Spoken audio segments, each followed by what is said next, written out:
सभी को जय मसीह। तेजिया। सभी को जय मसीह की। ये आवाज आ रही है? Yeah.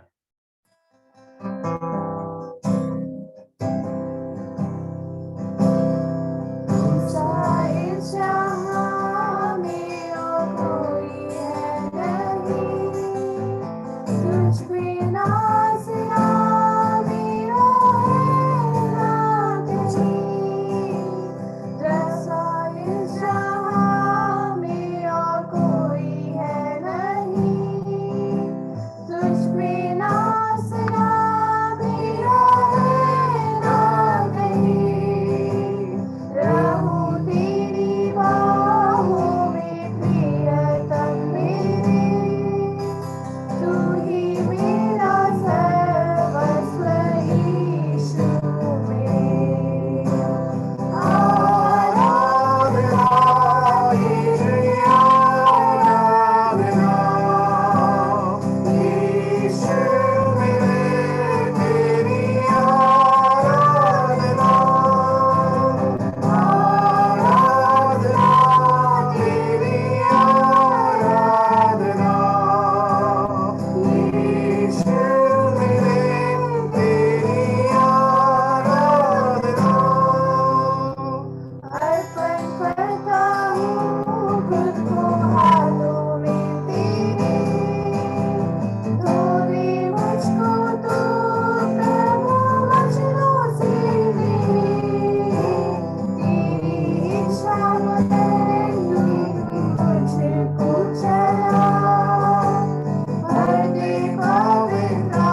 धन्यवाद।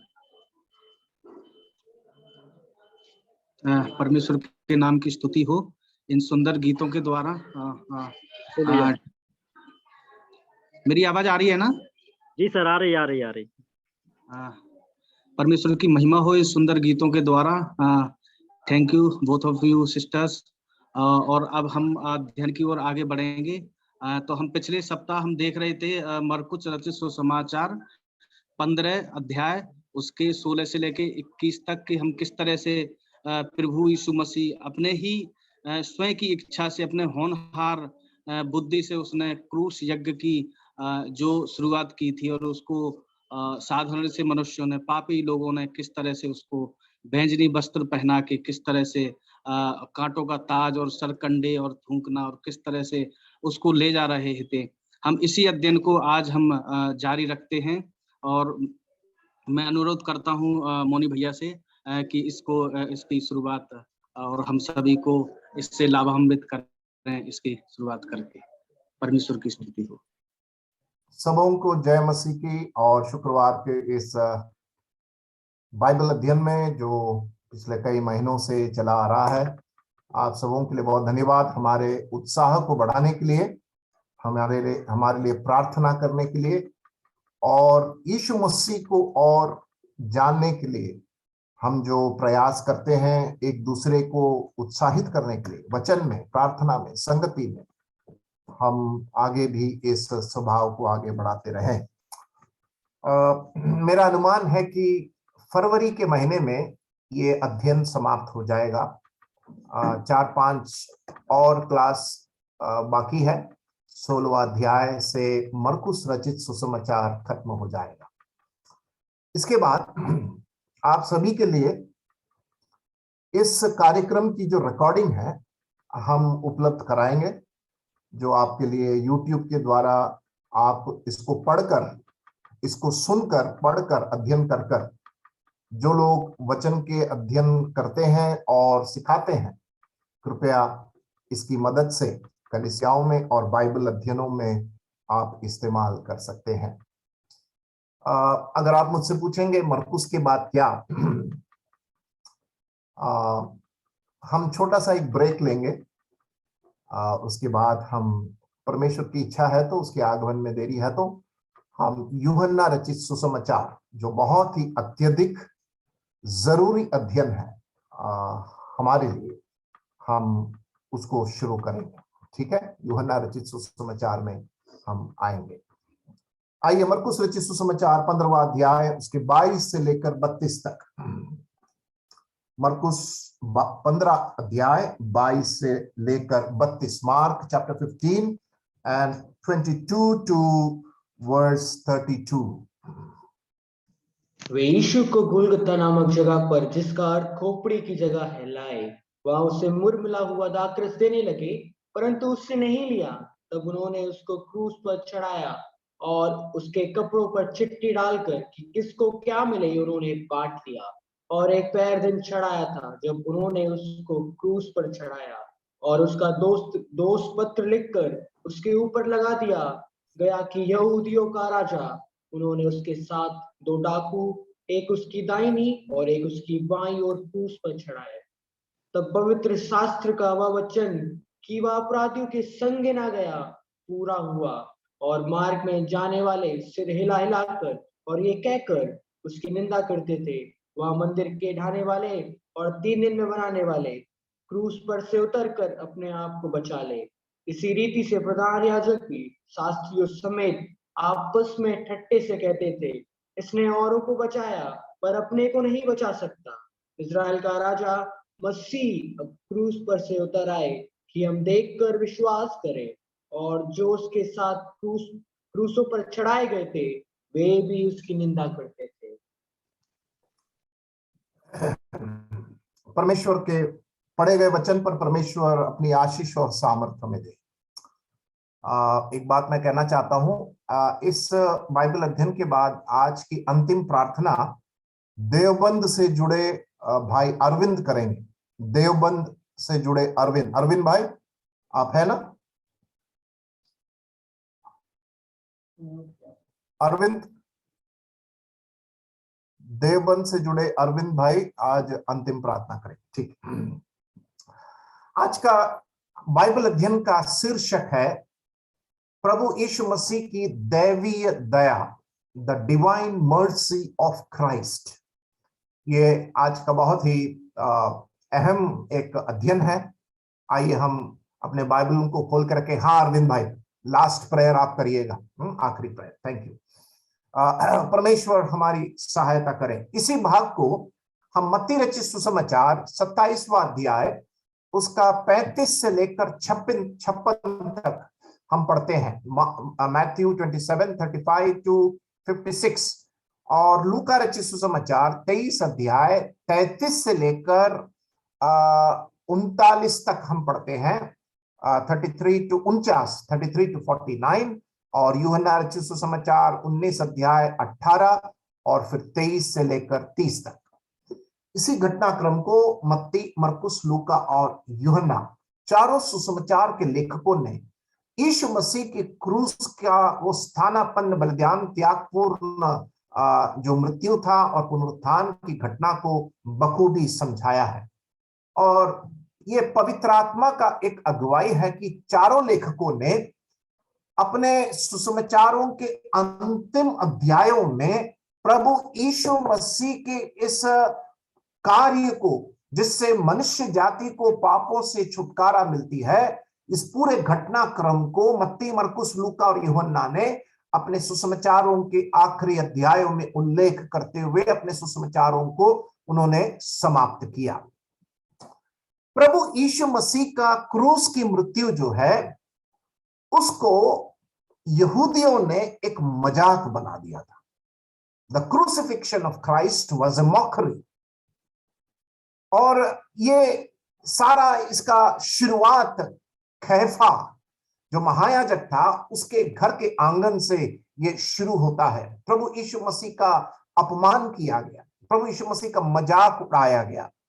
और ये बात ध्यान देने वाली बात है कि पवित्र शास्त्र बाइबल में यीशु मसीह की क्रूस की मृत्यु का शारीरिक पीड़ा को या क्रूस की मृत्यु की जो परंपरा है उसको बखूबी वर्णन नहीं किया है। अगर हमें क्रूस की मृत्यु, उसकी परंपरा को समझना है तो हमें कलीसिया के इतिहास में और यहूदी और रोमी इतिहास में जाना पड़ेगा। समझ गए मेरी बात को? क्रूस की मृत्यु क्यों दी जाती थी, क्रूस की मृत्यु क्यों किसे दी जाती थी, यहूदी इतिहास और रोमी इतिहास की किताब में जाना पड़ेगा। परंतु जब हम बाइबल में आते हैं, यीशु मसीह की क्रूस की मृत्यु में से उनकी शारीरिक वेदना पर बाइबल के लेखकों ने ज्यादा जिक्र नहीं किया है। उसका बहुत बड़ा कारण है, उसको मैं बाद में बताऊंगा। और इसीलिए हम यहां पर पढ़ते हैं कि यीशु मसीह की 6 पेशी हुई थी। 3 यहूदियों की पेशी और 3 अन्य जाति की पेशी। कैफा के सामने, कैफा का दामाद हन्ना के सामने, हन्ना का दामाद कैफा के सामने, और उसके पश्चात सुबह के समय लोगों को दिखाने के लिए एक तीसरा पेशी। उसके बाद पिलातुस के पास, पिलातुस उसको हेरोद के पास भेजता है, हेरोद वापस उसको पिलातुस के सामने भेजता है। पिलातुस ने यीशु मसीह को क्रूस पर चढ़ाने का आखिरी ऐलान नहीं किया था। बरअब्बा को पिलातुस लोगों के सामने प्रस्तुत करते हुए वहां पर भीड़ ने इस बात को कहकर पिलातुस के सामने दबाव डाला था कि इसे क्रूस पर चढ़ाओ, क्रूस पर चढ़ाओ। रोम के साम्राज्य के सैनिकों ने प्रभु यीशु मसीह के उस क्रूस की मृत्यु का उन्होंने मजाक उड़ा दिया था। और इस सब की शुरुआत जो है यहूदियों का जो पंथ है, जिसको हम सुप्रीम कोर्ट ऑफ इजराइल बोलते हैं, जिसमें एक मुख्य या महायाजक और उसके बाद महायाजक होते थे, शास्त्री होते थे, पुरनीय होते थे, जो 71 लोगों का एक पंथ था। इन्होंने इस यीशु मसीह की क्रूस की मृत्यु को अंजाम देने में वे कारगर थे और इसका उन्होंने सरासर मजाक उड़ाया। और ये जो लोग थे, जो यहूदी पंथ के लोग, महायाजक, पुरनीय, याजक, जो पुराने नियम के व्यवस्था को अच्छी तरह जानते थे, परमेश्वर याहवे, परमेश्वर जो जो इब्रानी भाषा में निपुण, व्यवस्था में निपुण, उस पुराने नियम के उस आज्ञाओं से पीछे हटे हुए लोग, अपोस्टेट्स इनको हम बोलते हैं, जो परमेश्वर की विधि से वे भटक गए थे, वे परमेश्वर के बातों से भटक गए थे। याहवे परमेश्वर के दर्शन, प्रकाश, पवित्रता और धार्मिकता से वे लोग भटक गए थे। और इसलिए परमेश्वर ने समय समय पर, हम इजराइल के इतिहास में इस बात को पढ़ते हैं, पुरखाओं को भेजा, राजाओं को भेजा, भविष्यद्वक्ताओं को भेजा, ऐसे लोगों को भेजकर इजराइल के पाप के संबंध में अवगत कराता रहा। वे सुने नहीं, इसलिए परमेश्वर याहवे परमेश्वर ने उन्हें 70 साल के बंधुआई में भेजकर उनको वापस लौटाता है। और उस समय में भी, बंधुआई के समय में भी, भविष्यद्वक्ताओं के द्वारा समय समय पर परमेश्वर अपने मन की बात को उनको पहुंचाता रहा, ताकि किसी ना किसी तरह परमेश्वर का चुना हुआ वंश इब्राहिम से जो उत्पन्न हुआ यहूदी लोग जो है, वो परमेश्वर के साथ में वापस लौट आए, परमेश्वर के प्रेम को वे समझे। और यहाँ पर हम इस बात को देखते हैं, पुराने नियम की इस व्यवस्था से भटके हुए यहूदी पंथ, महायाजक, पुरखाएं और पुरनिये, ये लोगों ने इस यीशु मसीह को, जो मसीहा था, परमेश्वर का पुत्र था, उसको क्रूस पर लटकाकर उसको मजाक उड़ाते हैं। और ये सवाल हमारे मन में उठता है। बहुत साल पहले छत्तीसगढ़ में एक संडे स्कूल का कार्यक्रम हो रहा था, गर्मी का समय था, और उस संडे स्कूल के कार्यक्रम में प्रभु के दास प्रभु यीशु मसीह के क्रूस की मृत्यु की कथा और उसकी करिश्मा का वर्णन कर रहा था। एक 10 साल का बच्चा उस प्रभु के दास को उस संदेश के बीच में रोका और उस बच्चे ने पूछा, अंकल जी, अगर इतना ताड़ना प्रभु यीशु मसीह को दिया जा रहा था, तो पिता परमेश्वर क्या वहां पर ऐसे बैठे हुए थे? वो उतर आकर इन पीड़ा देने वालों को, यीशु मसीह को क्रूस पर देने वालों को, उनको मार क्यों नहीं डाल देता? ये 10 साल के बच्चे के अंदर एक तर्क संगत बात उठती है, ए लॉजिकल क्वेश्चन। यीशु मसीह जो परमेश्वर का पुत्र है, पुत्र को पीड़ा दी जा रही है, पुत्र को मार डाला जा रहा है। 10 साल के बच्चे के अंदर तर्क संगत सवाल उठता है और वो पूछता है, पिता क्या कर रहा है ऊपर? वो उतर आकर अपने पुत्र को क्यों नहीं बचाता? सवाल बहुत वाजिब है। मैं इस सवाल के जवाब को आज के अध्ययन के बाद आखिरी में कुछ बातों को जोड़कर उस सवाल का जवाब दूंगा। सवाल बहुत अच्छा है। यीशु मसीह का मजाक उड़ाया जा रहा है, यीशु मसीह का अपमान किया जा रहा है। कैसे अपमान? थूक कर, कोड़े लगवाकर, मार कर, सवाल पूछकर यीशु मसीह का अपमान किया जा रहा है। और इस बात को वे कहकर कि यीशु मसीह ने अपने आप को ईश्वर होने का दावा किया, अपने आप को राजा होने का दावा किया, अपने आप को मंदिर तोड़कर 3 दिन में पुनः निर्माण करने का दावा किया, कैसर को कर नहीं देने के लिए उसने कहा, और यहूदियों के बीच में एक विलय और एक क्रांति छेड़ने की कोशिश की। इस प्रकार के आरोपों के कारण यीशु मसीह को क्रूस दी गई। और इसलिए पिछले सप्ताह जो वचन हम ढूंढ रहे थे, लेवी व्यवस्था, उसका 24वां अध्याय, उसकी 16वीं आयत को हम पढ़ेंगे। लेवी व्यवस्था उसका 24वां अध्याय, उसके 16वीं आयत, लेविटिकस चैप्टर 24 एंड वर्स 16। पुराने नियम में व्यवस्था क्या था? 24 अध्याय उसके 16वीं आयत, यहोवा के नाम की निंदा करने वाला निश्चय मार डाला जाए। यहोवा के नाम की निंदा करने वाला निश्चय मार डाला जाए। व्यवस्था के अंदर परमेश्वर ने इस बात को दिया था कि परमेश्वर की नाम को निंदा करने वाले को मृत्यु दंड दी जाए। वो 10 साल के बच्चे का सवाल वाजिब है। यीशु मसीह को लोग मार डाल रहे थे और परमेश्वर वहां पर शांत क्यों था? और यहाँ पर क्यों यीशु मसीह को क्रूस दी जा रही थी? उसका कारण यह था कि यीशु मसीह ने अपने आप को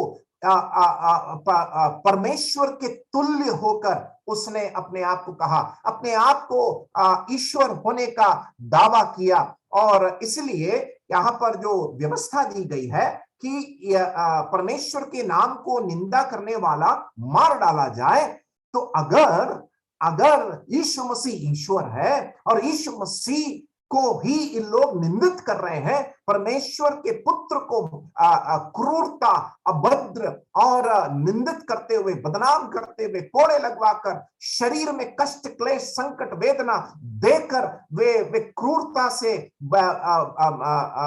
व्यवहार कर रहे हैं। तो फिर ईश निंदा करने वालों को परमेश्वर क्यों नहीं न्याय करता या दंड देता है? क्योंकि यीशु मसीह ईश्वर है और ईश्वर होने का दावा किया, ईश्वर होने का प्रमाण दिया। अगर ऐसा है तो ये यहूदी लोग और पिलातुस जो रोमी है, और उसने ऐलान किया इसको क्रूस पर चढ़ाने के लिए। व्यवस्था में ऐसा लिखा है कि ईश निंदा करने वालों को मार डाला जाए। तो परमेश्वर शांत क्यों था जब यीशु मसीह को कलवरी के उस पहाड़ पर क्रूस दी जा रही थी? परमेश्वर उस समय शांत क्यों था? शांत इसलिए था कि परमेश्वर के दैवीय स्वभाव अर्थात उसकी दया करुणा को प्रकट करना जरूरी था। इसलिए प्रभु यीशु मसीह को वहां पर उस प्रकार के क्रूरता में जाने के लिए परमेश्वर ने अनुमति दिया। उस समय इतिहास जगह हम पढ़ते हैं, करीब करीब 30,000 लोगों को क्रूस दी गई थी और यीशु मसीह की क्रूस की मृत्यु इन सब क्रूस की मृत्यु से अलग और भिन्न था। 30,000 लोगों को क्रूस की मृत्यु दी गई थी, मुजरिमों को, कुकर्मियों को। उस समय जो व्यवस्था थी ऐसे लोगों को क्रूस देने की थी, लेकिन यीशु मसीह का क्रूस की मृत्यु ये 30,000 लोगों की मृत्यु से भिन्न और अलग क्यों था? वो अलग इसलिए था क्योंकि मानुषिक दृष्टिकोण से यीशु मसीह जो बदनामी और निंदा और अपमान सहा और किसी ने नहीं सहा, इसलिए अलग था। और परमेश्वर के दैवीय दृष्टिकोण से परमेश्वर मनुष्य जाति के पाप के छुटकारे के लिए अनंतता से बनाई हुई योजना की पूर्तिकरण कर रहा था, इसलिए भिन्न था। मैं फिर से समझाऊंगा। 30,000 क्रूस दी गई थी, क्रूस पर लोगों को चढ़ाया गया था, लेकिन यीशु मसीह की क्रूस की मृत्यु ये 30,000 क्रूस पर मरे हुए मुजरिमों के मृत्यु से भिन्न और अलग इसलिए था क्योंकि मानुषिक दृष्टिकोण से यीशु मसीह के समान किसी और ने श्रापित, निंदित, बदनाम, अपमानित मृत्यु उस कोई और नहीं सहा। परमेश्वर के दृष्टिकोण से परमेश्वर एक दैवीय अनंत काल की उस योजना को मनुष्य जाति को पाप के छुटकारे के लिए उसके पुत्र को भेजकर श्रापित मृत्यु देने के लिए अनुमति दिया। इसलिए यीशु मसीह का क्रूस की मृत्यु जो था वो बहुत ही अलग और भिन्न, और ये ना इसके पहले हुआ है और ना कभी ऐसी मृत्यु और हो सकती है। और इसलिए इब्रानियों की पत्री में हम पढ़ते हैं, एक ही बलिदान के द्वारा पुराने नियम में बार बार बलिदान चढ़ाया जाता था जिसके कारण पाप केवल ढांपा जाता था। एक ही बलिदान के द्वारा प्रभु यीशु मसीह के लहू से उस पाप के धब्बे को साफ कर बेदाग होकर पिता परमेश्वर के सामने पवित्र, निर्दोष और निष्कलंक होकर आज हमें खड़ा कर हमें उस स्वर्गीय औधे में हमें बिठा दिया। हम परमेश्वर का धन्यवाद देते हैं। इसलिए हम जब कलवरी के उस घटना को देखते हैं, कलवरी में प्रभु यीशु मसीह को जब हम देखते हैं, हम उस मसीह के केवल शारीरिक मृत्यु को ही नहीं, लेकिन उस समय इन यहूदी पंथ के लोगों की जो विश्वास से भटक जाना, व्यवस्था का उल्लंघन करना और उनका इस प्रकार यीशु मसीह को निंदित करना एक तरफ, और दूसरे तरफ दैवीय पिता का दैवीय अनुग्रह और दया और करुणा को हम निंदित करने वालों के ऊपर हम देखते हैं।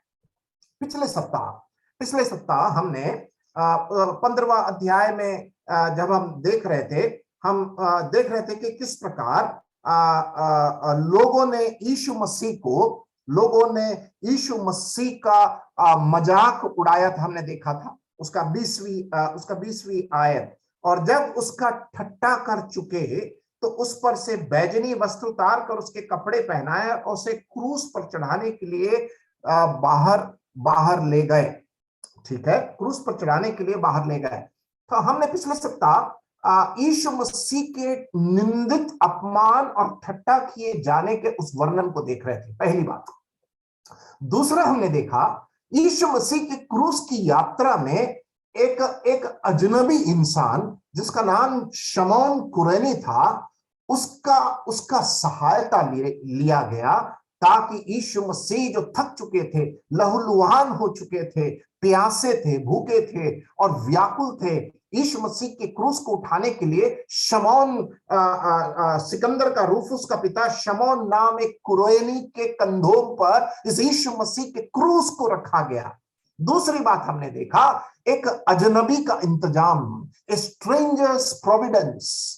पहली बात हमने देखा कि रोमी साम्राज्य के सैनिकों द्वारा यीशु मसीह का अपमान और ठट्टा उड़ाया जाना, 15 का 1 से लेकर 21 तक 20 तक।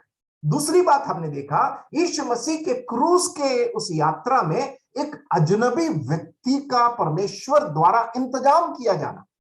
आज हम तीसरा, चौथा और पांचवी बात देखेंगे।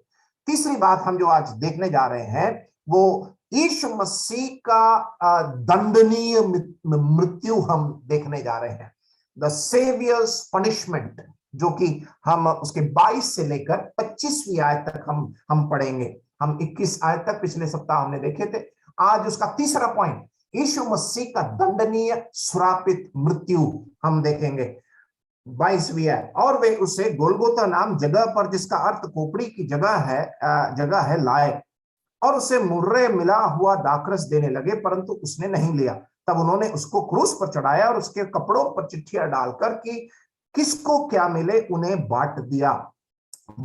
और पहर दिन चढ़ा था, तब उन्होंने उसको क्रूस पर चढ़ाया। यीशु मसीह को अब क्रूस पर चढ़ाने का वो समय आ चुका है। हम 22वीं आयत में पढ़ते हैं, गोलगोथा नाम जगह। ये गोलगोथा एक अरामिक शब्द है। यीशु मसीह अरामिक भाषा में बात करते थे, ठीक है, यीशु मसीह अरामिक भाषा में बात करते थे। गोलगोथा नाम जगह, जिसका अर्थ खोपड़ी का जगह कहलाता है। उसकी 22वीं आयत, ये खोपड़ी का जगह क्यों कहलाता है, प्लेस ऑफ स्कल? क्योंकि जिस जगह पर क्रूस दी जाती थी, उस जगह पर लोग क्रूस में ही मरते थे। चील और अन्य पक्षियां आकर मृतक उस व्यक्ति के शरीर में से खाल को अपना भोजन बनाकर खा लेते थे। उसके बाद वे उस व्यक्ति के खोपड़ी को वहां पर छोड़ देते थे, बाकी सब ये जीव जंतु खा जाते थे। और इस प्रकार की एक प्रथा उस समय क्रूस पर मरने वाले व्यक्तियों की होती थी।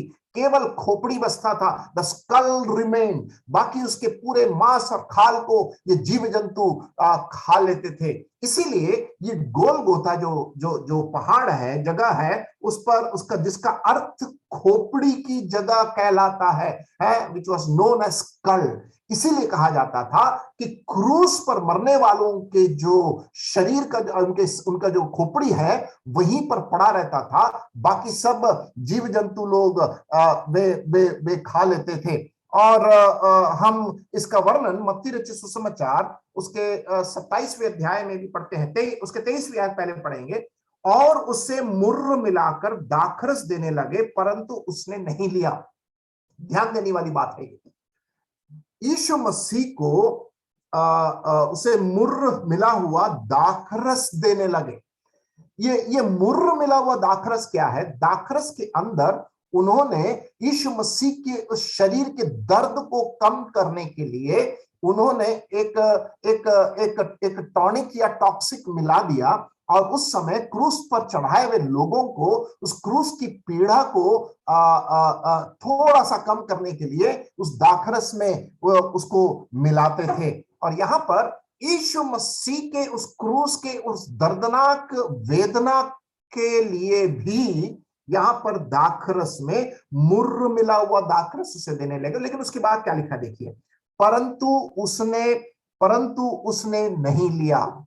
आपने कभी सोचा है यीशु मसीह शारीरिक रूप से इतना क्लेश अनुभव कर रहे थे? हाथ और पैर में आधा इंच से ज्यादा 7 इंच तक का कील ठोक कर उसे लटकाया गया था। उसको श्वास लेने के लिए ऊपर नीचे उसको अपने शरीर को खींचना पड़ता था। उसके पास कोई सहारा नहीं था। 3 किलो में वो लटका हुआ था। 3 कील और 1 क्रूस बराबर माफी उसने दिलाया।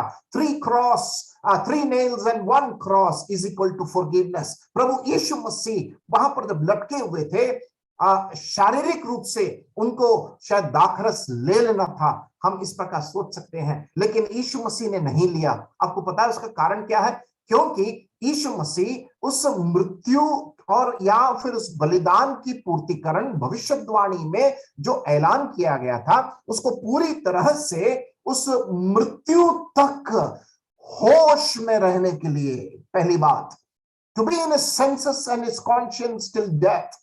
यीशु मसीह हमारे पापों के लिए मृत्यु तक होश में रहने के लिए, बेहोशी में नहीं रहने के लिए, उस पूरे दर्द के आभास को सहते हुए यीशु मसीह ने उस दाखरस में मिला हुआ मुर्र को उन्होंने इनकार कर दिया। पहली बात। दूसरी बात, उन्होंने इनकार क्यों किया?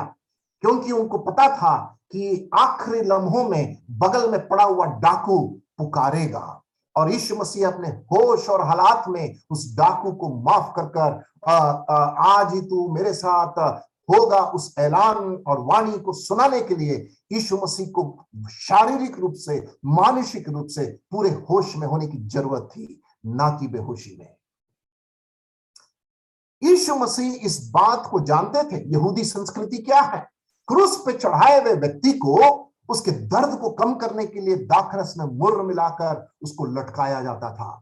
यीशु मसीह को भी दिया गया, जैसे 30,000 मुजरिम को दिया गया था, यीशु मसीह को भी दिया। ले, इसको पी ले और अपने दर्द को थोड़ा सा उसमें से कम महसूस कर ले। यीशु मसीह ने कहा मुझे नहीं चाहिए, मेरे अंतिम सांस तक मैं अपने होश हालात में रहकर इस मनुष्य जाति के लिए, आपके पाप के लिए, यीशु मसीह अंतिम समय तक उसने उस दर्द को सहा, होश में रहा, और अंतिम समय में आकर उस पुकारने वाले उस डाकू को जो बगल से पुकारा, मेरे ऊपर दया कर, यीशु मसीह ने उसको भी बचाकर अपनी दया को प्रकट की। इसलिए उसने उस दाखरस में मिला हुआ मुर्र को इनकार किया।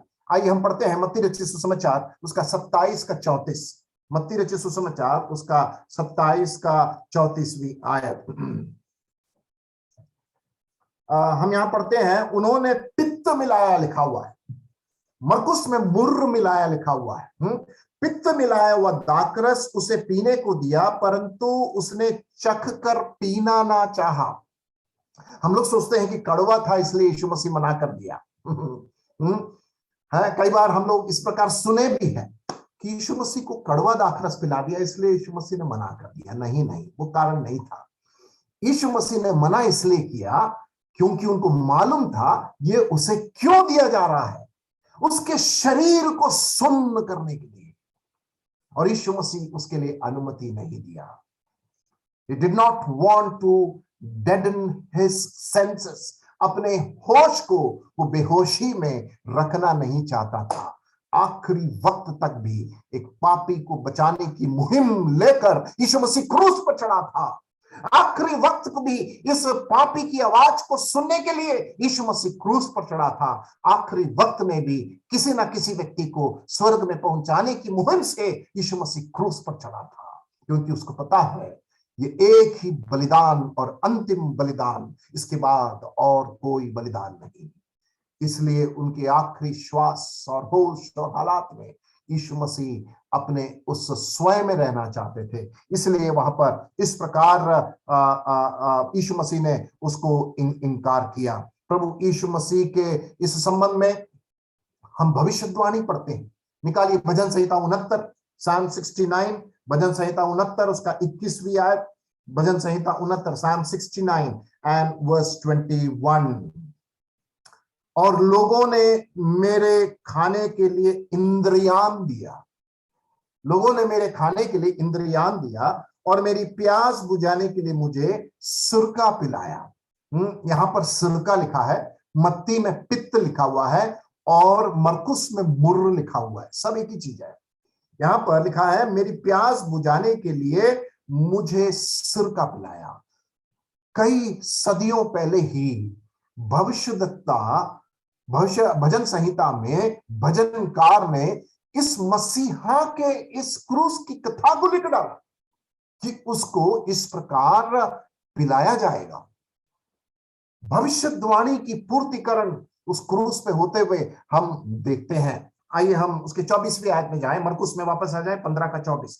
तब उन्होंने उसको क्रूस पर चढ़ाया और उसके कपड़ों पर चिट्ठियां डालकर कि किसको क्या मिले उन्हें बांट लिया। हमने 23, 22 और 23 पढ़ लिया। गोलगोथा के उस जगह पर जहां पर जिसका अर्थ खोपड़ी है, वहां पर यीशु मसीह को ले जाया गया, क्रूस पर चढ़ाया गया, कील मारे गए, उसको पित्त पिलाया गया, मुर्र दाखरस में मिलाकर उसको पिलाया गया। यीशु मसीह ने इनकार कर दिया। उसके बाद हम पढ़ते हैं उसे अब क्रूस पर चढ़ाया गया। He was crucified, और उसके कपड़ों पर चिट्ठियां डालकर कि किसको क्या मिले उन्हें बांट दिया। यहां पर हम इस प्रकार पढ़ते हैं कि एक 4 लोगों की एक मुख्य सैनिकों की टोली होती थी। 4 लोगों की सैनिकों की एक मुख्य टोली होती थी जो उग्र होकर आगे ये क्रूस देने का काम करते थे। ये उस समय का रिवाज था। A squad of 4 people, पीछे एक बहुत बड़ी सेना होती थी और ये क्रूस पर चढ़ाने के लिए ये सैनिकों की 4 लोग आगे रहते थे जिनके हाथ में सारे हथियार होते थे, कील, हथौड़ा, कोड़े, ये सब उनके हाथ में होते थे। बाकी लोग पीछे से चिल्लाते थे, क्रूस दो, हाय हाय क्रूस दो करके।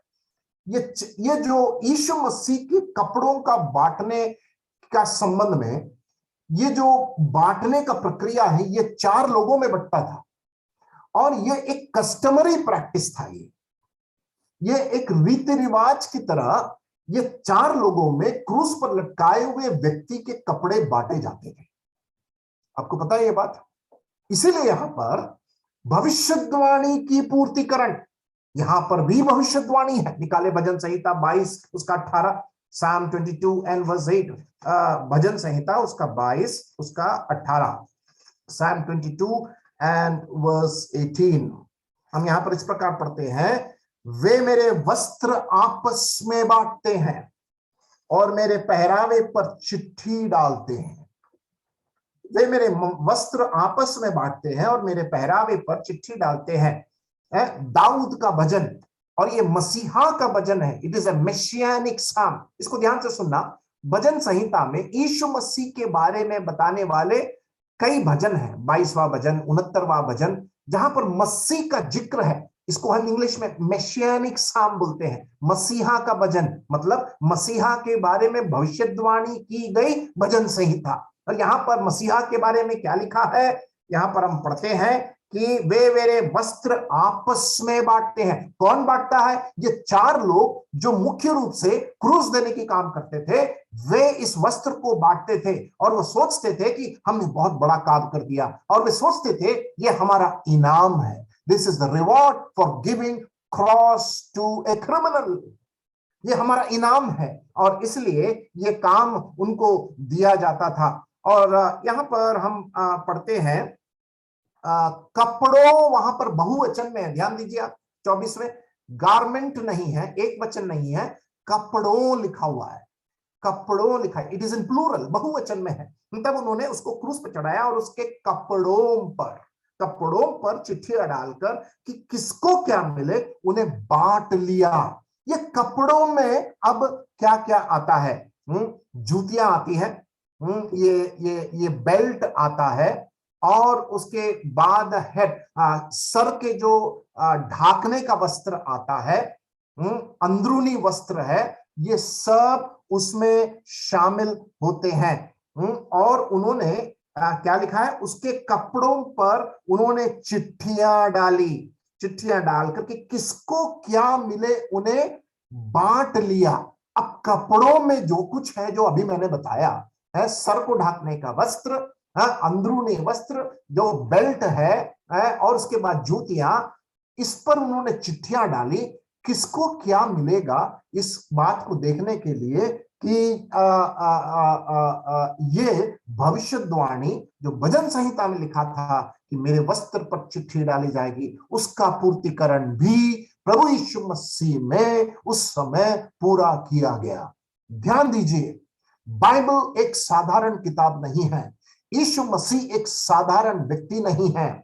यीशु मसीह के ऊपर जितनी भी भविष्यवाणी पुराने नियम में की गई, उसका सटीक 100% पूर्तिकरण यीशु मसीह में होते हुए हम देखते हैं। और इसीलिए यीशु मसीह इतिहास में ऐसे एक व्यक्ति प्रभु हैं, ईश मानव हैं, जो भविष्यवाणी को पूरा करते हुए उन्होंने सब कुछ पूरा किया है। परमेश्वर का धन्यवाद हो इस बाइबल के लिए, जहां पर भविष्यवाणी की पूर्तिकरण, यीशु मसीह की भविष्यवाणी, क्रूस की भविष्यवाणी, मृत्यु की भविष्यवाणी, पुनरुत्थान की भविष्यवाणी, उसके दोबारा आगमन की भविष्यवाणी, संसार का अंत की भविष्यवाणी हमें हमारे सामने प्रारूप देकर इस बात को ऐलान करता है, यह किताब परमेश्वर श्वसित किताब है। It is God breathed Bible. परमेश्वर के प्रेरणा से 40 लोगों के ऊपर पवित्र आत्मा की भरपूरी से 66 किताबों का संग्रह बनाकर उत्पत्ति से लेकर प्रकाशित वाक्य तक यीशु मसीह और यीशु मसीह का व्यक्ति को बताने वाला ये जो पवित्र शास्त्र बाइबल जो है, जिसमें कोई विरोधाभास नहीं, उत्पत्ति से लेकर प्रकाशित वाक्य एक एक भविष्यवाणी सटीक यीशु मसीह में पूरा होते हुए हम देखते हैं। The person of Christ, the prophecy of Christ fulfilled in the person of Christ. Yeshu Masih के बारे में जो भविष्यवाणी है, यीशु मसीह के व्यक्ति में पूरा होते हुए हम इस बात को देखते हैं। इसीलिए यीशु मसीह इतिहास के बीच में, समय और काल के ऊपर रहने वाले इतिहास के बीच में आकर वो एक इतिहास कारक व्यक्ति भी है। Historical person also. आइए हम आगे बढ़ते हैं। उसके 25वीं आयत, और पहर दिन चढ़ा था, जब उन्होंने उसको क्रूस पर चढ़ाया। करीब 9 बजे का समय था। यूहन्ना रचित सुसमाचार में 6वें घंटे का समय लिखा हुआ है 19वें अध्याय में। एट द 6th hour, जो यहूदियों का टाइम देखने का समय था। पहर दिन चढ़ा था, जो 6वें घंटे का समय। यूहन्ना रचित सुसमाचार 19वां अध्याय 14वीं आयत। क्योंकि यरूशलेम में फसह का मेमना जो है, वो दोपहर के 3 बजे उसको बलिदान दी जाती थी।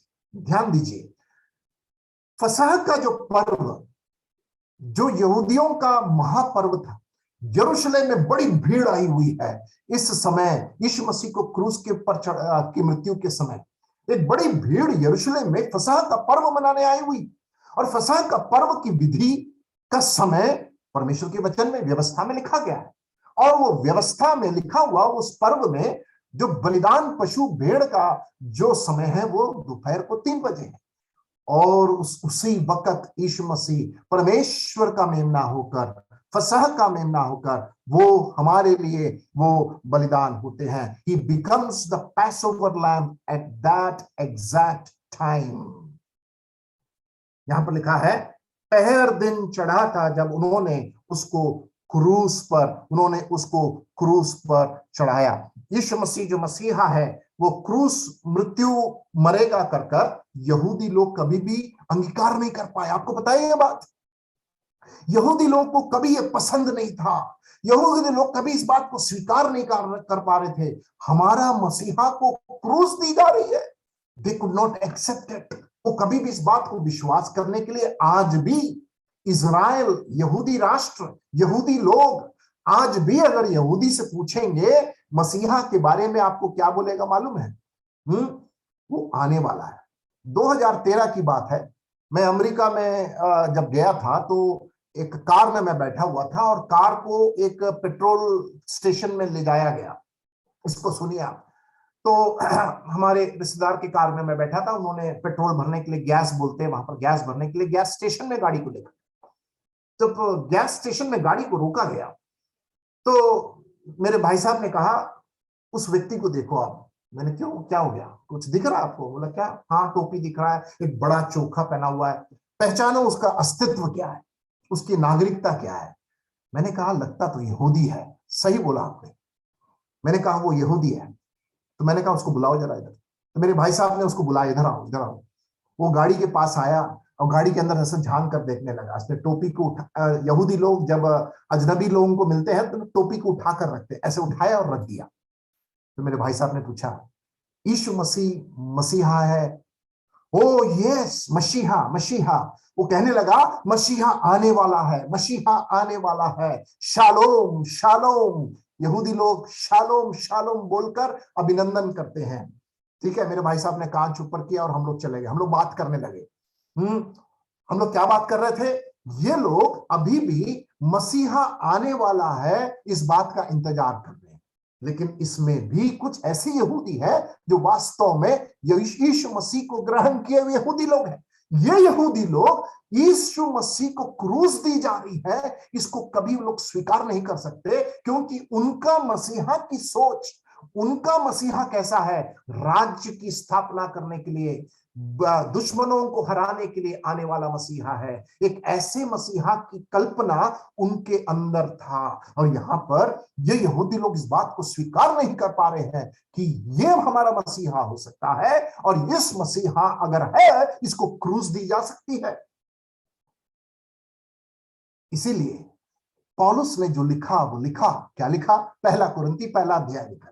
पिछले हफ्ता में हमने उसको पढ़ा, पहला कुरिन्थी उसका पहला अध्याय, उसका 18वां आयत निकालिए उसको। पहला कुरिन्थी पहला अध्याय 18वां आयत। क्योंकि क्रूस की कथा नाश होने वालों के लिए निकट मूर्खता है, परंतु हम उद्धार पाने वालों के निकट परमेश्वर की सामर्थ है। पौलुस यहूदी था। पौलुस ने क्यों लिखा ऐसे? क्योंकि नाश होने वालों के निकट ये क्या है? मूर्खता है। यहूदियों के लिए ये अड़चन है। It is a stumbling block for the juice and foolishness for the Gentiles. ये यहूदियों के लिए क्या है? वो एक अड़चन है, और अन्य जातियों के लिए ये मूर्खता है। यहूदी लोग बोलते हैं ये क्रूस हमारे लिए अड़चन है, मसीहा हमारा मसीहा ऐसा नहीं हो सकता, और अन्य जाति लोग इस क्रूस की कथा को मूर्खता कहते हैं। इसीलिए तो मैं और आप जब प्रचार करते हैं, लोग हमारा मजाक उड़ाते हैं, अरे ईसाइयों तुम्हारा मसीह जाकर लटक के मर गया। आपको पता है इसलिए बोलते हैं, क्यों? अन्य जातियों के लिए क्रूस की कथा मूर्खता है, it is foolishness to them. और यहूदियों के लिए ये उनके लिए बहुत बड़ा अड़चन है। अब समझ में आया कि लोग हमको क्यों बोलते हैं आपका ईश्वर लटक के मर गया? क्योंकि उनके लिए ये करिश्मा जो हमारे लिए करिश्मा है, उनके लिए ये मूर्खता है, और यहूदियों के लिए ये क्रूस अड़चन है। पौलुस ऐसी नहीं लिखा है ये सब। It is a stumbling block for the juice and foolishness for the Gentiles. इसीलिए प्यारों, सुसमाचार प्रचार करना बहुत कठिन काम है। That's why it is so difficult. अब आपको समझ में आया सुसमाचार प्रचार का काम कठिन क्यों है? क्योंकि सबको मूर्खता मूर्खता मूर्खता मूर्खता लगती है। उनको बाकी सब अच्छा लगता है, बाबा गुरुओं की बात बहुत अच्छी लगती है, लेकिन क्रूस की कथा, यीशु मसीह, उनको मूर्खता इसलिए लगती है। प्यारों, परमेश्वर का धन्यवाद हो। आपको एक और बात मैं बताता हूं। यीशु मसीह के चेले यहूदी लोग थे। इसको सुनिए आप लोग। इन यहूदियों को यह चुनौती दी गई कि ये जो मसीहा है प्रभु यीशु मसीह, ये जो क्रूस पर गया प्रभु यीशु मसीह, ये जो पुनरुत्थान प्राप्त किया हुआ, ये ही उद्धार करता है। इस उद्धारकर्ता के इस सुसमाचार को यहूदियों के सामने लेकर जाकर ये बताना कि ये उद्धार करता है। सोच कर देखिए, पहली सदी में प्रभु यीशु मसीह के 12 शागिर्द या यूं 120 लोग जो प्रेरितों के काम पहले अध्याय में प्रभु यीशु मसीह के स्वर्गारोहण के बाद इंतजार कर रहे थे, वे लोग यहूदियों के सामने जाकर इसी यहूदी प्रभु यीशु मसीह का मसीहा है, उद्धार करता है, ये उनको प्रचार करना है। सोच के देखिए कितना कठिन काम था। सोच के देखिए आप, how difficult it was before the ज्यू टू प्रेजेंट ए सेवियर ज्यू। एक यहूदियों के सामने एक यहूदी उद्धार करता जिसके अंदर ईश्वर का गुण, मनुष्य का गुण था। फिर भी परमेश्वर ने क्या किया? पेंतुकोस्त के दिन प्रेरितों के काम 2 अध्याय में एक यहूदी पतरस को खड़ा किया, और यहूदी पतरस को यरूशलेम में इकट्ठा हुई फसह के उस त्योहार में वहां पर आई हुई भीड़, यहूदी भीड़ के सामने पतरस प्रचार करना शुरू करता है। उसने क्या किया? उस प्रचार में दाऊद का जिक्र किया, उसने मूसा का जिक्र किया। क्यों? क्योंकि यहूदी लोग पुराने नियम को जानने वाले लोग थे। 38वें आयत प्रेरितों के काम दूसरे अध्याय में जब आता है, पत्रस आत्मा में भरकर बोलता है, तुम लोगों ने इस यीशु मसीह को क्रूस पर चढ़ाया, तुम लोगों ने उसको मार डाला, मन फिराओ, repent and be born again, उद्धार पाओ, मन फिराओ। परिणाम क्या था? पेंतकोस्त के दिन 3000 लोग प्रभु यीशु मसीह में मिल गए, कलीसिया में मिल गए, बपतिस्मा लिए और उन्होंने प्रेरितों के शिक्षा पाने, संगति करने, प्रार्थना करने में वे लीन थे। This is the work of the spirit. ये पवित्र आत्मा का काम है। ये चेलों का काम कितना कठिन था, और आज भी ये पवित्र आत्मा उस काम को कर रहा है। एक पापी व्यक्ति के जीवन में पाप से उसको निरुत्तर कर कर, पाप से पश्चाताप करवा कर, उसको यीशु मसीह को देखने के लिए उस क्रूस की ओर उसके नजर को उठवाकर उसको निरुत्तर करता है। आत्माएं आज भी उस सामर्थ से बच रही है। Amen, praise the lord, amen, praise the lord. प्यारों, यहूदी के लिए यह अड़चन और अन्य जाति के लिए मूर्खता एक ऐसे एक मोड़ पर, जब लोग ऐसे अपमान करते हुए इसको जब देख रहे थे, यीशु मसीह ने मत्ती रचित सुसमाचार 28वें अध्याय में उस श्रेष्ठ आज्ञा को चेलों को दिया, जाओ पृथ्वी के छोर छोर तक जाकर चेला बनाओ। आप सोच कर देखिए, यहूदियों के लिए जो अड़चन था, अन्य जातियों के लिए जो मूर्खता था, प्रभु यीशु मसीह चेलों को एक बात कह रहे हैं, चेले देख रहे हैं कैसे करेंगे।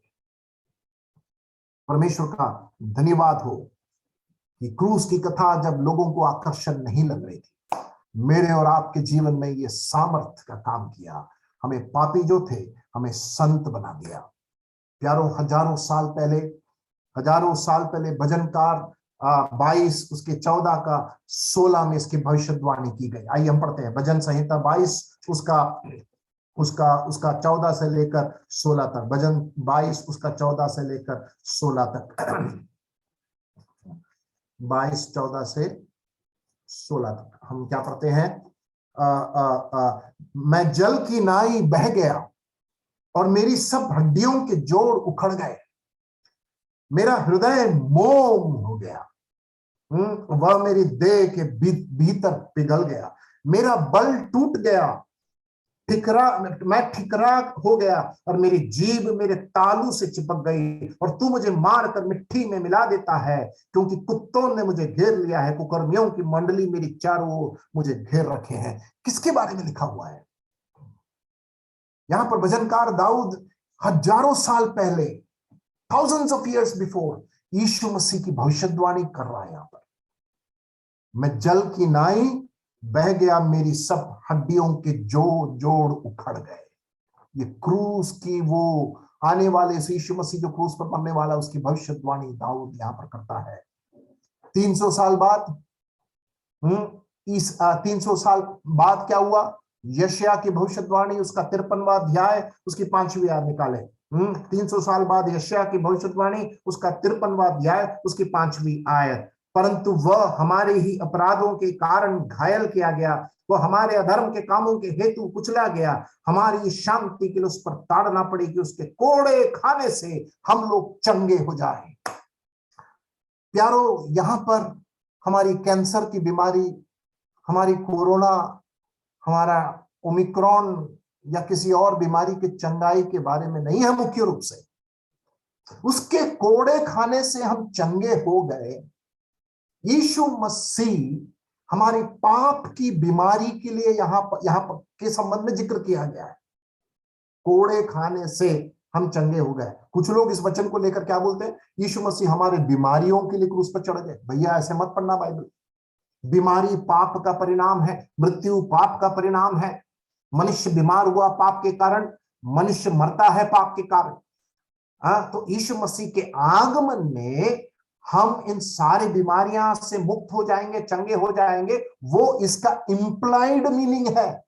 लेकिन यीशु मसीह हमारे बीमारियों के लिए, कैंसर की बीमारी, पेट की बीमारी, सरदर्द की बीमारी, कमर की बीमारी, टाइफाइड की बीमारी, निमोनिया की बीमारी, इसके लिए कोड़े खाए बाइबल में नहीं लिखा है। ये मेरे पाप की बीमारी, मैं जो पापी हूं उसके संबंध में यहां पर लिखा, मेरे और आपके पाप के लिए उसको कोड़े लगवाए गए थे। उसके बाद क्या हुआ? 150 साल बाद जकरिया का किताब निकालिए, 12वां अध्याय, पुराने नियम में जकरिया का किताब, उसका 12वां अध्याय, उसके 10वीं आयत हम पढ़ेंगे। 150 साल बाद जकरिया क्या कहता है? 12वां अध्याय, उसकी 10वीं आयत, और मैं दाऊद के घराने और यरूशलेम के निवासियों पर अपना अनुग्रह करने वाली और प्रार्थना सिखाने वाली आत्मा उंडेलूंगा, तब वे मुझे ताकेंगे। जकरिया इस भविष्यवाणी को करता है, तब वे मुझे ताकेंगे, अर्थात जिसे उन्होंने भेदा है और उसके लिए ऐसे रोएंगे, ऐसे इकलौते पुत्र के लिए रोते पीटते हैं, और ऐसा भारी शोक करेंगे जैसा पहलौठा के लिए लिए करते हैं। जिन्होंने उसे घात किया उसके लिए ऐसे रोएंगे। दाऊद का घराना इस काम को किया था। दाऊद, भजन संहिता 22, यशाया 53, जकराया, देखिए इन भविष्यद्वक्ताओं को जिन्होंने इस यीशु मसीह की भविष्यवाणी अपने अपने समय और काल में पवित्र आत्मा में भरकर उन्होंने यीशु मसीह को देखा नहीं था साक्षात, पहली बात। दूसरी बात, उन्होंने क्रूस दी जाने की घटना को भी नहीं देखा है। दाऊद ने क्रूस कैसे देते हैं, दाऊद के समय नहीं था प्यारो, इट वॉज नॉट देयर। लेकिन फिर भी क्रूस और क्रूस की महिमा, क्रूस का व्यक्ति के बारे में ये भविष्यद्वक्ताएं अपने किताबों में लिखते हैं। कैसे परमेश्वर ने अपनी आत्मा को डालकर इनके अंदर इस बात को दिया। आगे बढ़ते हैं, मरकुस में आ जाइए आप। मरकुस रचित सुसमाचार 15वां अध्याय में आ जाए, जल्दी से समाप्त करने जा रहे हैं। 15 अध्याय हम पढ़ेंगे 26वीं आयत। और उसका दोष पत्र लिखकर उसके ऊपर लगा दिया कि यहूदियों का राजा। मैं पिछले सप्ताह बताया था, कुकर्मियों के उस लकड़ी के तख्ते के ऊपर उनका जुर्म लिखा जाता था, और इसने जुर्म जो किया है उसको लिखकर उसको क्रूस पर लटकाते थे। यहां पर यीशु मसीह के क्रूस पर लिख दिया गया, किंग ऑफ द ज्यूज। आइए हम यूहन्ना रचित सुसमाचार 19वां अध्याय निकालें। यहाँ पर एक बहुत अच्छी बात हम देखेंगे। पिलातुस है, वहां पर क्या कहता है? यूहन्ना रचित सुसमाचार 19 का 21 और 22। तब यहूदियों के महायाजकों ने पिलातुस से कहा, यहूदियों का राजा मत लिख। आपने कभी सोचा ऐसा क्यों कहा इन्होंने? Why did they say that? मैं बहुत सोचा पिछले बार के बाइबल स्टडी के बाद, इन्होंने ऐसा क्यों कहा, यहूदियों का राजा मत लिख। और पिलातुस ने क्यों लिखा? पिलातुस तो एक छोटी सी बदला ले रहा था यहां पर यहूदियों के ऊपर, मालूम आपको? He was taking a sweet revenge. बदला क्या? निर्दोष होकर प्रस्तुत करने के बावजूद भी एक नहीं कई बार उसने कहा, देखो ये पुरुष, ये निर्दोष है, मैं इसमें कोई दोष नहीं पाता हूं। पिलातुस का दिमाग खराब, ये यहूदी लोग सुन नहीं रहे, मेरे को उन्होंने कठपुतली बना दिया। पिलातुस ने धीरे से अपनी मनमानी यहां पर कर दी। क्या किया मालूम? उसने इस तख्ते के ऊपर, क्रूस के ऊपर लिख दिया, किंग ऑफ द ज्यूज, यहूदियों का राजा। उन लोग बोले मत लिख इसको। क्यों? क्या लिखा? देखिए, उसने कहा मैं यहूदियों का, परंतु यह कि मैं यहूदियों का राजा हूं। पिलातुस ने उत्तर दिया कि मैंने जो लिख दिया वह लिख दिया, मैंने जो लिख दिया वह मैं लिख दिया। और यहूदी लोग चाहते नहीं थे कि वह इस प्रकार लिखा जाए, लेकिन यहूदी लोग क्या चाहते थे? लेवी व्यवस्था 24 का 16 लिखना चाहते थे। मैं कई पंडितों के व्याख्या को पढ़ने लगा, वे ये लिखना चाहते थे, क्या है लेवी व्यवस्था 24 का 16? इसने ईश निंदा की, परमेश्वर की निंदा किया, इसने परमेश्वर के तुल्य अपने आप को खड़ा किया। उन्होंने उस ईश निंदा, ब्लास्फेमी का वो दोष पत्र उसके ऊपर लिखने के लिए दबाव डाल रहे थे। पौलुस बहुत ही चालाकी के साथ है, वहां पर 3 भाषा में उसको लिखा गया था, इब्रानी, लतीनी और यूनानी। उसके 20वीं आयत, यूहन्ना 19 का 20। पिलातुस ने कहता है मैंने जो लिख दिया मैं लिख दिया, क्योंकि पिलातुस एक रोमी होने के नाते यहूदियों से बहुत नफरत करता था। He used to hate Jews। और इसीलिए उसने कहा मैंने जो उसको लिख दिया और इसलिए लिख दिया। आइए हम उसके 27वें आयत में जाए, मरकुस 15 का 27। और उन्होंने उसके साथ 2 डाकू और उसकी दाईं और उसकी बाईं और क्रूस पर चढ़ाए। तो हमने चौथी बात क्या देखी? हमने पिलातुस का हरकत, द सरकास्म ऑफ पायलट। क्या किया उसने? यहूदियों की मनमानी में वो दबा नहीं इस बार। पहले तो दब गया, बरअब्बा को छोड़ो, ये व्यक्ति को क्रूस पर चढ़ाओ, है। पिलातुस तो दब गया। पिलातुस बोला कि अब मैं नहीं दबूंगा, मैंने जो लिख दिया मैं अब उसको नहीं मिटाऊंगा। 26वीं आयत। 27वीं आयत में हम क्या देखते हैं? लोग यीशु मसीह का मजाक उड़ा रहे हैं। जो वहां से जो लोग, देखो क्या लिखा है 27 में, उन्होंने उनके साथ 2 डाकू और उसकी दाईं और उसकी बाईं और क्रूस पर चढ़ाए। तब धर्मशास्त्र का वचन की अपराधियों के संग गिना गया पूरा हुआ। कहां पर लिखा है? यशायाह के किताब में लिखा हुआ है 53वें अध्याय में कि वो अपराधियों के संग गिना जाएगा। यशायाह 53 का 12 में। तो यहां पर वो भविष्यवाणी भी पूरी हो रही है। और यीशु मसीह को 2 डाकुओं के बीच में, देखिए यीशु मसीह की निंदा की सीमा देखिए। Look at the extent of Christ mockery. जिसने कभी छल की बात नहीं की, जिसने कभी गाली सुनकर गाली नहीं दिया, जो तरस खाया, लोगों को चंगाई दिया, लोगों को खिलाया उनके भूख के समय, यीशु मसीह को अपराधियों के संग उसको लटका कर उसको गिना गया। अपराधियों के संग उसको लटका कर गिना गया। आइए हम लूका रचित सुसमाचार थोड़े समय के लिए वहां पर थोड़ा इतिहास में जाना जरूरी है। लूका 23 का 39 से जब हम पढ़ते हैं वहां पर ज्यादा लिखा हुआ है। लूका अच्छे से समझाता है 39 से। लूका 23 का 39। कुकर्मी जो लटकाए गए थे उनमें से एक ने उसकी निंदा करके कहा, क्या तू मसीह नहीं तो फिर अपने आप को और हमें बचा। इस पर दूसरे ने उसे डांट कर कहा, क्या तू परमेश्वर से भी नहीं डरता? हम तो न्याय अनुसार दंड पा रहे हैं क्योंकि हम अपने कामों का ठीक फल पा रहे हैं, पर इसने कोई अनुचित काम नहीं किया। इसने कोई अनुचित काम नहीं किया। तब उसने कहा, हे यीशु, जब तू अपने राज्य में आए तो मेरी सुधि लेना। उसने कहा, आज ही तू मेरे साथ स्वर्गलोक में होगा। इस डाकू को बचाने के लिए दाखरस में मिला हुआ वो पित्त, वो मुर्र इसीलिए नहीं पिया क्योंकि उसने अपने पूरे होश हालात में उसको रहना जरूरी था। इस डाकू के इस आवाज को सुनने के लिए, इस डाकू को स्वर्गलोक में जाने के लिए, इस डाकू को माफी देने के लिए प्रभु यीशु मसीह पित्त मिला हुआ दाखरस इसलिए नहीं पिया। He waited till the last moment to save a soul. आखिरी वक्त तक भी प्रभु यीशु मसीह एक पापी की आत्मा प्राण को बचाने के लिए वे लवलीन और तत्पर थे। कन्वर्शन ऑफ ए ब्लास्फेमर, जो निंदा कर रहा था, जो निंदा कर रहा था उसको उसने डांटा फटकारा। मरकुस में 15 में वापस आ जाए, 29 से लेकर 32, 29 से लेकर 32 तक मजाक उड़ाने वालों की संख्या बढ़ते जा रही है। कौन कौन मजाक उड़ाया? डाकू। आगे बढ़ते हैं 29, मार्ग में जाने वाले सिर हिला हिलाकर, मार्ग में जाने वाले सिर हिला हिलाकर और यह कहकर उसकी निंदा करते थे कि वाह वाह, मंदिर के ढाने वाले और 3 दिन में बचाने वाले, क्रूस पर से उतरकर अपने आप को बचा ले। यूहन्ना रचित सुसमाचार उसका 2 अध्याय में प्रभु यीशु मसीह ने कहा कि इस मंदिर को ढा दो तो मैं 3 दिन में बना दूंगा। वो प्रभु यीशु मसीह हाथ से बनाए हुए मंदिर के बारे में नहीं बता रहे थे, वो अपने शरीर के मंदिर में के संबंध में वो कह रहे थे। यूहन्ना 2:19 से 21 उनकी सेवकाई की शुरुआत हो ही रही थी। यीशु मसीह ने इस प्रकार कहा, लेकिन उन्होंने समझा ये हमारे मंदिर को ढा देगा। मार्ग में जाने वाले, मजाक उड़ाने वाले कहने लगे, मंदिर के ढाने वाले उतर आ, उतर आ, अपने आप को बचा ले।